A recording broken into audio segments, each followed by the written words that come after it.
ada investasi dan seterusnya, panjang kali lebar.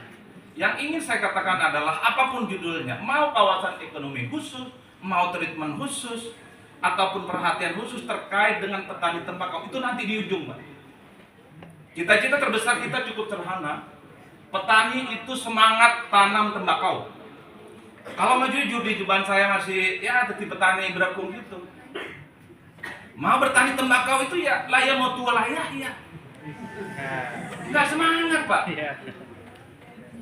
Nah, menbek kok.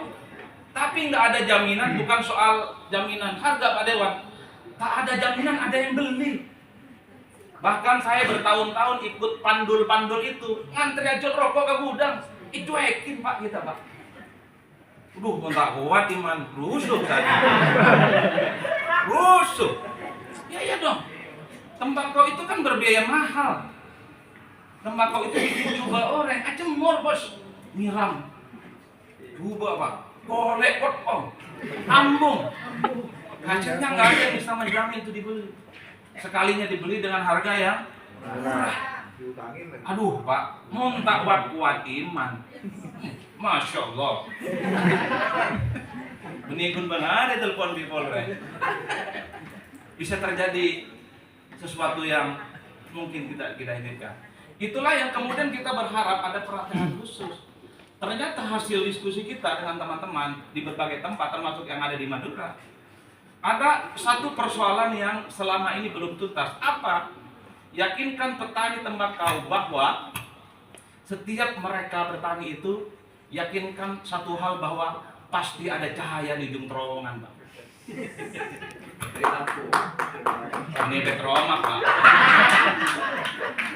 Apa yang saya sebut sebagai yakinkan? Harus ada yang memastikan bahwa petani setelah panen bisa beli bapak. Siapa yang bisa melakukan itu? Ternyata dalam survei kita yang dilakukan sebulan yang lalu, kita bulan lalu tim itu bikin survei, mewawancarai hampir lebih dari 1.000 petani, pelaku industri, soal keinginan cake dan seterusnya. Hasil temuan kita sederhana. Petani itu hanya berharap setiap mereka hasil panennya ada yang mau beli itu.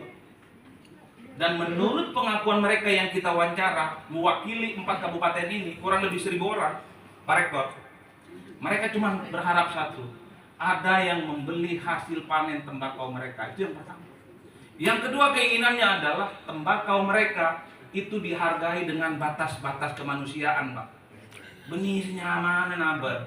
Masa sekilo 10, bukan aja ketokar yang mana? Oh saya di tetangga saya kan ngosok dulu, marah dulu kan. Sekilo 10.000, mending gak dijual, nyebar boy dari saking angko. Angko Pak, mari itu posa. Mungkin sebenarnya waktu kan penting kelihatan angko. Angko kata, angko. Setelah itu hampa sepanjang masa. Robon tak beli. Nah, itu yang sebenarnya menjadi mata rantai. Dalam hasil temuan survei kita yang mewawancarai hampir 1.000 petani, dan saya baru tahu Pak, fenomena pabrik rokok rakyat saya pada Madura itu kurang lebih 500 yang disebutkan oleh Pak Rektor dan Pak Dewan itu sejarah aja. Siapa itu? Gending? Tetangga saya aja saya nggak tahu dia itu siapa bos. Cimokmin. Siapa boleh Bakasan Pak? Nggak tahu kita bos. Pokoknya mau urusan tembakau lillahi ta'ala. Begitu men kita tunduk ditindak atau bangkit melawan.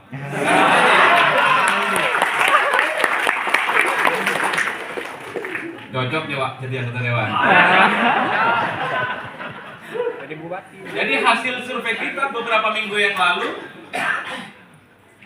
menegaskan bahwa ada sekitar kurang lebih 5.000 pabrik rokok rakyat di seluruh Madura.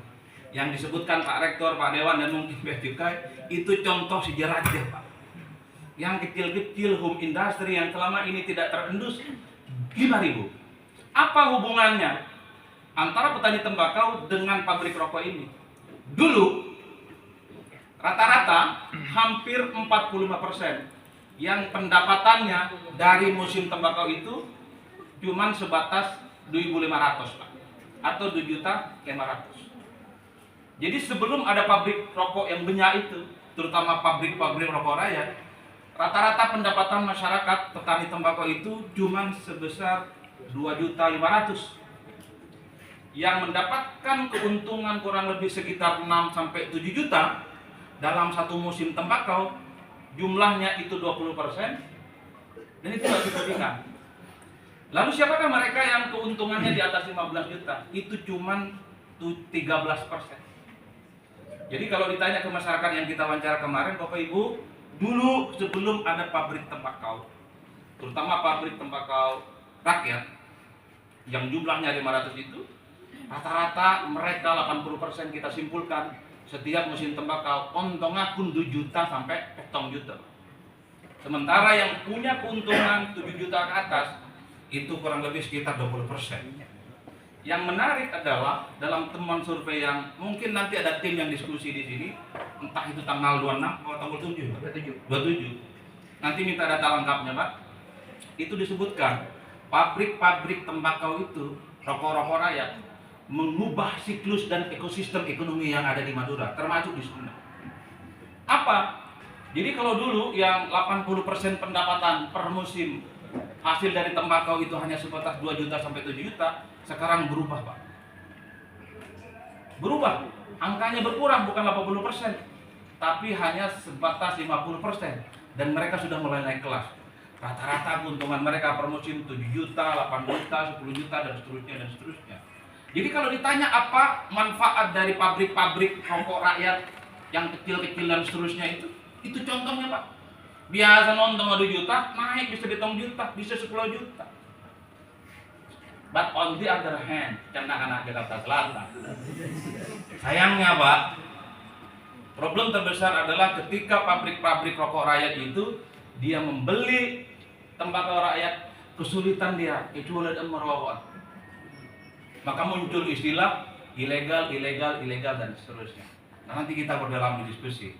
Terakhir, yang ingin saya katakan adalah menyambung dari penyampaian yang disampaikan oleh Pak Rektor dan Pak Dewan. Mungkin kita terbentur, Pak, soal rokok itu dengan Undang-Undang Kesehatan dan Farmasi.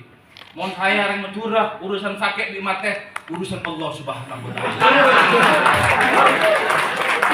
Kalau merokok itu adalah biang dari kesehatan dan penyakit, yang soft drink kayak gini kasih cukai juga dong. Bukankah soft drink itu adalah bisa berdampak pada hipertensi, ginjal, kolesterol, dan seterusnya, termasuk goreng-gorengan di samping Uniba pinggir jalan. Kasih logo juga dong. Awas, hati-hati, makan satu gorengan berpotensi kolesterol 4 hari. Tak baju dong. Ini toh mereknya kita tutup. Ini soft drink, Pak. Coba tanya ke dokter, sering-sering minum kayak gini, sebulan aja. Ginjal lah, Pak, ngancam, Bos. Serius. Tapi nggak ada yang mengancam begini.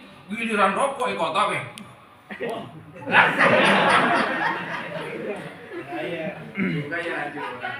Bicara dengan petani-petani yang berkelahi dalam hidupnya, urusan sakit dan urusan mati itu urusan Allah Subhanahu wa Ta'ala.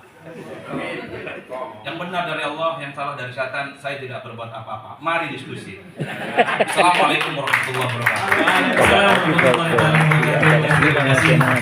Tadi sekali bukan hanya aplaus dan riuh tadi sudah berapa kali terjadi, itu menandakan teman-teman sudah bukan hanya mendengarkan, bro, tetapi semua kayaknya terpengaruh dan terkesima. Sudah mulai hot. Maka selanjutnya monggo kita diskusi satu